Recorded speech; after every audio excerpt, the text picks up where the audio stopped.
ऐकत नाही आणि त्यांच्या सोबत सर्व युनियन्सनी, केंद्रीय युनियन्सनी हा दिवस एक का दिवस म्हणून मनवा असं सगळ्या देशभर सांगितलेलं आहे.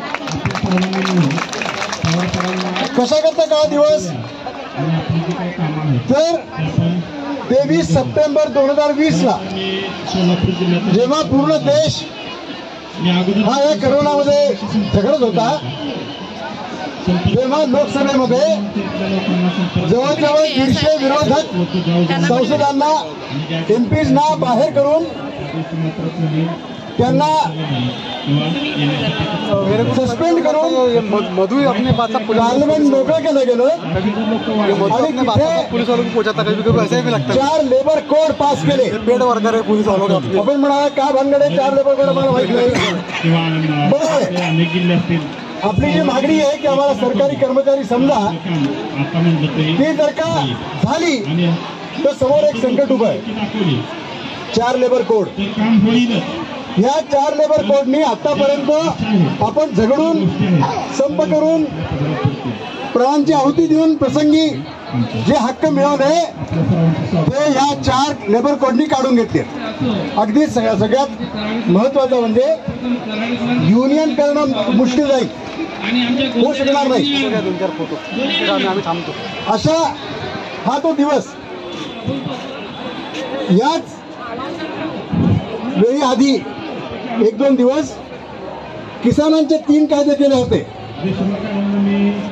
तुम्हाला वाटत असेल की ते इतके भयानक होते की त्या कायद्यांनी सगळी शेती ही अडाणी अंबानीच्या हातामध्ये दिली गेली असती आणि त्यांचं एवढं साठवलाट आहे या केंद्र सरकारचं आणि या अडाणी अंबानीचं की असे कायदे केले जातील आणि सगळा शेतीमाल आपल्याला मिळेल.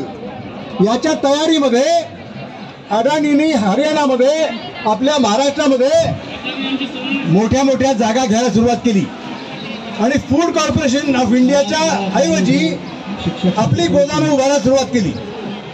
कारण त्याला माहित होतं की जर का हे शेती कायदे लागू झाले तर सगळं अन्नधान्य आपल्याला मिळेल.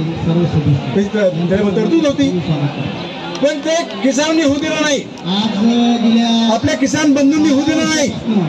13 महिने ते दिल्लीच्या बॉर्डरवर उभे राहिले. 13 महिने. परंतु गेल्या 12 वर्षापासून हे ते जेव्हा वसूल झालं ना चालू आहे शेतकऱ्यांचं आंदोलन तेव्हा लोक म्हणतात की तुम्ही का करत नाही, म्हणजे आपण कामगारांनी काय करायचं नाही. हा वेडेपणा का सुचलं नाही. ते जे आंदोलन झालं त्यांनी जवळून बघितलं. 13 महिने बसणं सोपं नाहीये पण त्यांना सपोर्ट होता, मागून किसानांचा सपोर्ट होता.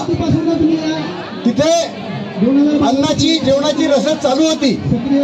आम्ही जेव्हा त्यांच्याकडे जायचो पाठिंबा द्यायला तेव्हा ते आम्हाला खायला घालायचे, आग्रह करायचे अरे घालो थोडा सूचना असतात अच्छा सुजी हे खाओ असं ते सांगायचे आम्हाला.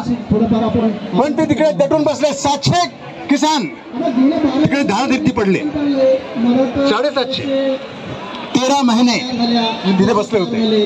शेवटी या मोदीला हात जोडून ते म्हणतो की बाबा चुकलं माझं, मी तुम्हाला नाही समजू शकलो.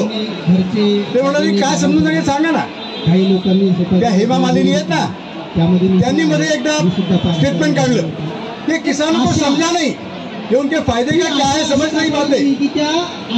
किसानांनी त्यांना ताबडतोब सांगितलं की भाईसाहेब परंतु तुम्ही आमच्याकडे या हरियाणामध्ये, तुम्हाला 5 स्टार हॉटेलमध्ये ठेवतो, तुमची पडणं ठेवतो.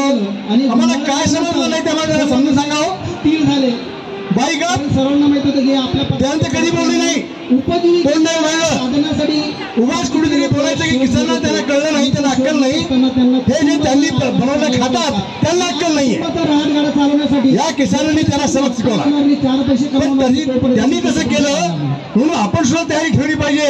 13 महिने बसायची हा मूर्खपणा आहे, हे बरोबर नाही. आता आपल्याला अशी समज करणारे किंवा करून त्याचा प्रयत्न करणारे उगाच आपल्यामध्ये काहीतरी आग लावून देतात, ते खरं नाही.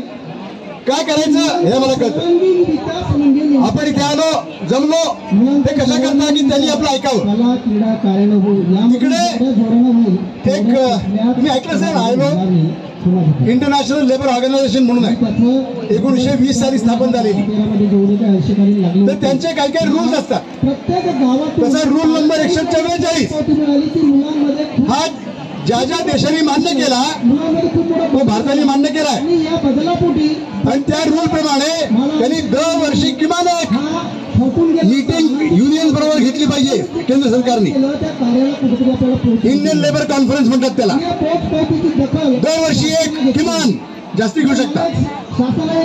या बीजेपी सरकारने 2015 पासून एकही घेतलेलं नाहीये. हे म्हणतात ना मोदी के 10 साल, मोदी के 10 साल. मोदी के 10 साल मध्ये यांनी कामगारांशी वार्तालाप केला नाहीये. हे जे लेबर कोड आहेत ज्याचा काळ दिवस आज आपण पाहतो, तर त्याच्याबद्दल एक आवश्यक कधी चर्चा युनियन बरोबर केली नाहीये. आजही आपण पाहतो शाळेमध्ये प्रत्येक वेळा सगळे लोक मिळून कृती समिती आहे, तशी तिथे सुद्धा सेंट्रलला सगळ्या युनियनची एक कृती समिती आहे. शाळेवर BMS मधून बाहेर आहे, कारण ते चमचा युनियन आहे सरकारचं, ते सोडून देऊ आपण. पण बाकी सगळे 12 युनियन एकत्र आहेत. त्यांनी 2015 पासून ते आतापर्यंत कितीतरी वेळा म्हटलंय की तुम्ही ती मीटिंग बोलवा ना. 3 विषय जे आहेत हे 3 विषयाला आतापर्यंत सरकारने न्याय का दिला? मीटिंग काय बोलवत नाही. कारण शेतामध्ये पेरणी केल्यानंतर आता नवं सरकार आलं, जे काही माल असतो ते मालामध्ये मुस्कळीत बसली. औषध फवारणी इस बार 400 के पार म्हणत होते, ते झाड जरी ते वाढलं तरी आता सिंपल मेजॉरिटी फॉर त्यांना मिळालेली नाहीये. पण असा प्रत्येक तुम्ही त्यांना धडा शिकवला. त्या ठिकाणी 97% एक काम तुम्ही केलंय असेल 99 असेल की यावेळी जे लोकसभा झाली ते 400 के पार म्हणून जी काय दरपोटी चालली होती ते गप झाले. आज 240 वर आले. त्यांना आता इतरांच्या कुबड्या वापरायला लागतात आणि मग ते सरकार चालवावं लागतं. त्यांना आता परत तुम्हाला तो धडा द्यायचा आहे. ऑलवेज सेट आहे हे सरकार, राज्य सरकार त्यांना काही घेणं नाही.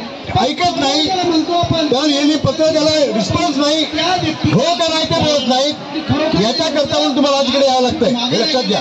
यांना योग्य तो न्याय तुम्हाला इथे त्यांना जागा करायला यावं लागतं. न्याय मिळवला हे आम्ही आमचा काहीतरी मुद्दा मांडला तर काहीतरी हो म्हणा नाही म्हणा काहीतरी बोला, काय बोलत नाही. मोठी संघटना हे जे आहे प्रकार जागा केलं की आणि परंतु आपल्याला ती इग्नोर करायचा प्रयत्न केला. आपल्याला आश्वासन दिले, प्रयत्न करायचा की बा ते काय बोलतात, काय करतात, येतात जातात, बोलत बसा. ही जी काय काम एक उद्दामपणा आहे तुम्हाला सोडणार नाही. त्यांना त्याचा धडा शिकवावा लागेल.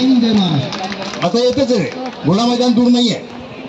या इथे तुम्हाला यश मिळो, कारण यश मिळून तुझी मागणी काय हो, सगळं मिळून आपल्या मानधनामध्ये 5,000 रुपये वाढ.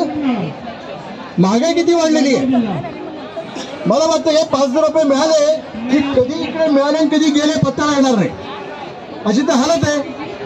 तर त्याच्यामध्ये 5,000 रुपये आपली मागणी ही पास झाली समजा तरी यांना माफ करू नका. याचं बापाचं काय देत नाही ते. हे लाडली बहीण म्हणतात ना, हे काय नाही, आपल्याला कर्ज वाढतंय हे लक्षात घ्या. हे जेव्हा म्हणतात लाडी बहीण, लाडका भाऊ, लाडका बाप, लाडकी आई, अरे हो रे बाबा सगळे लाडके झाले. एवढं का आम्ही लाडके सुना, तू काळा करतो आणि जा, आपण नको तू असं करायचंय. आपल्याला या ऑक्टोबरमध्ये नोव्हेंबरमध्ये जेव्हा कधी इलेक्शन होईल ना तेव्हा तर जावा तुम्ही, बस झालं. तुमचं हे बघायचं नाही आम्हाला. ह्याचा फालतू बहिणाबाई या इथे काहीतरी पोस्टर लागली काय दादरचं सुशोभीकरण म्हणे. दादरचं सुशोभीकरण मागच्या वेळी तुम्ही द्यायला होता ना, तेवढं म्हटलं शिंदे माणूस याला कळतं की त्याच्या लाडल्या बहिणीकडे बसल्या आणि आज सुशोभीकरण करतो दादरला. आणि त्यामुळे काय केलं सुशोभीकरण, तर कुठेतरी एक तंबोरा घेऊन नाचतोय, तर कुठे एक बैल घेऊन चालवतोय. याचं सुशोभीकरण म्हणजे दादर सारख्या ठिकाणी या इथे संबंध मुंबईचं वाटोळं होतंय. या इकडे तुम्ही पाहिलं असेल की केवढ्या उंच उंच बिल्डिंग, त्यामध्ये एखादी लिफ्ट बंद पडली ना त्यांचे सगळे लाडले भाऊ लाडल्या बहिणी सगळ्या खाली बसतात. कारण 30 माळी जाणार कोण वरती, भानगड आहे भयानक. पण हे असं चाललं नाही आणि यांना वाटतं की हम करायचो कायदा, हे काय खरं नाही. यांना आपल्याला धडा शिकवावा लागेल.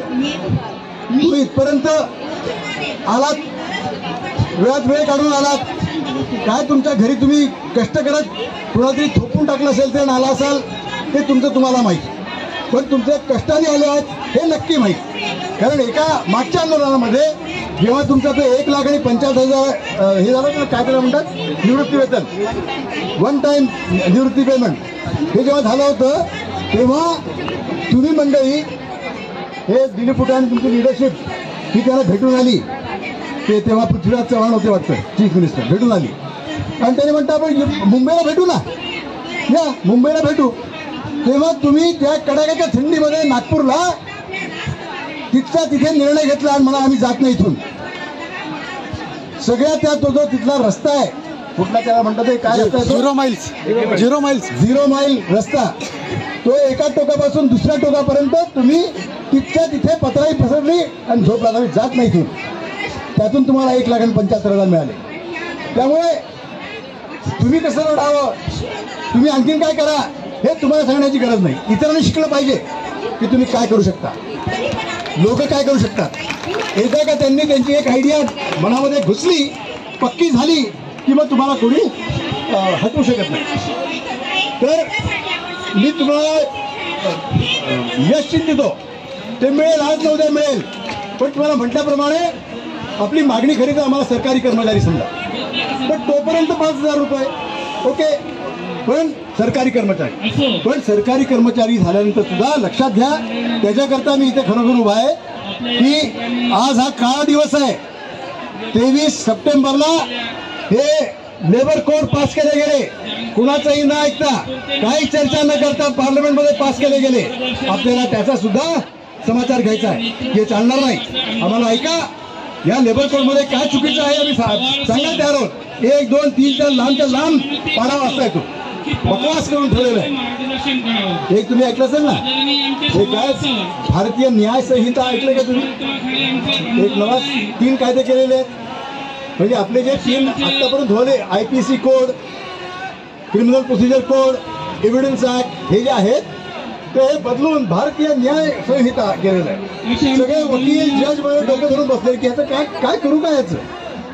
म्हणजे ज्याच्यामध्ये, ज्या कायद्यामध्ये सगळ्यांना माहिती ना, कलम 302 म्हणजे विचारलं कुणाला माहिती आहे, खून. कलम 302 खून. नव्या कायद्यामध्ये ते कलम वेगळंच आहे. ते बिचारा कोणी मागचा वकील जर का उभा राहिला की साहेब यांनी याला 302चा गुन्हा केलेला आहे आणि त्यांनी बघितलं पुस्तक, तर त्यात निघेल की हा याने काहीतरी कोणाचं पाकिट मारलं. अरे 302चा अर्थ काय? नाही, नवा अर्थ म्हणजे पाकिट मारलं. त्याला मागचा अर्थ माहिती आहे. 302 म्हणजे खून केला. लफडं होऊन बसलेलं आहे तिकडे. तुम्हाला माहिती आहे की कुठलीही कोर्ट केस, कुठल्याही कोर्ट केसेस या ह्याच्यामध्ये इतके दिवस चालतात, तारीख पे तारीख आपण ऐकलेलंच आहे. आता हे नवं भांगड येऊन बसलेली आहे. याच्यामध्ये जो गोंधळ उडणार आहे, पोलिसांना कळत नाही FIR घ्यायचा का नाही घ्यायचा. त्याच्यामध्ये म्हटलेलं आहे की FIR करायचा हक्क तुम्हाला नाही, पोलीस ठरवेल. तुमचा FIR घ्यायचा का नाही पोलीस ठरवेल. अरे आपले हक्क काढून घेत आहेत एकामागून एक. आपल्याला हे कळत नाही. जेव्हा तिथे येऊ तेव्हा कळायला लागेल की अरे आपल्याला हक्क नाही आहे. काही वेळ पण ह्या सगळ्या डिटेलमध्ये त्याची गरज मी थांबतो इथे. पण तुम्हाला परत सुरेश चिंतितो, तुम्हाला तुमची मागणी मान्य होऊ दे. आणि हे जे काय उपोषण करायचा तुमचा निर्धार आहे तर ह्याचा मी सलाम करतो त्याला. पण ते करायच्या आधी तुमची मागणी मान्य होऊ दे असा बिलकुल मी माझं भाषण करतो.